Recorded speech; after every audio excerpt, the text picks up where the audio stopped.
We're going to do a brief video on the GBPUSD, that's the British pound versus the US dollar. It's a daily chart here with a 5-day moving average in green, a red 20-day moving average, and a blue 200-day moving average. And in a minute, we're going to show you some algorithmically generated entry prices for tomorrow, which is November 1st. Let's take a look real quick and see what's going on. We had basically made a slight new low today on the daily chart.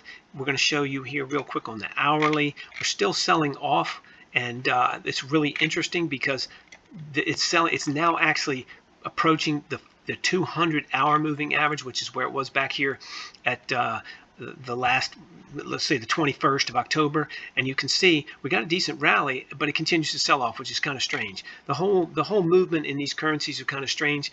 I would suspect that they should be going up, and they're not going up.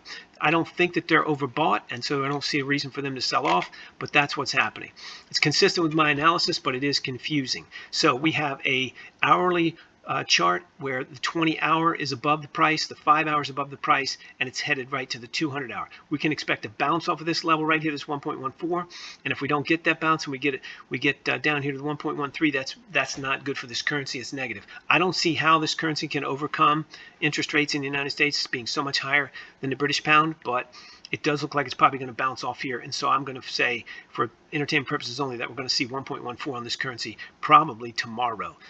Let's go down here and take a look and see what RBAM Research says about it. We're looking for the GBPUSD, and we are looking for 1, 2, 5, 10, and 20 trading day holding periods. It's all for entertainment purposes only. And we've got right here buys at 1.14. Pretty consistent with my analysis of bouncing off that 200-hour moving average, 1.1433 all the way across from the 1 to the 20. And keep in mind, this, for entertainment purposes only, this is get in tomorrow, get out at the end of the next trading day at a loss, or take your profits sooner if you get them, and the same thing all the way across. So that's what we've got for you for tomorrow, November 1st, for the GBPUSD. You can get access to all these, so you can come by and check them out yourself whenever you want at rbamresearch.com, link in the description below.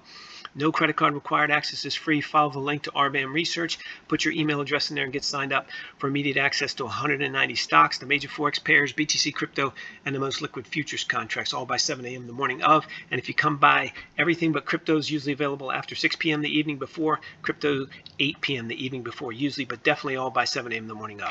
Keep in mind, everything you've seen and heard on here is for entertainment purposes only. You can't use it for anything other than entertainment, including my commentary and our entry prices. You should always do your own analysis, and you definitely trade at your own risk. If you like this video, please click the like button. If you want to subscribe, please do that as well. And if you have a great comment for us, please leave it in the comment section below.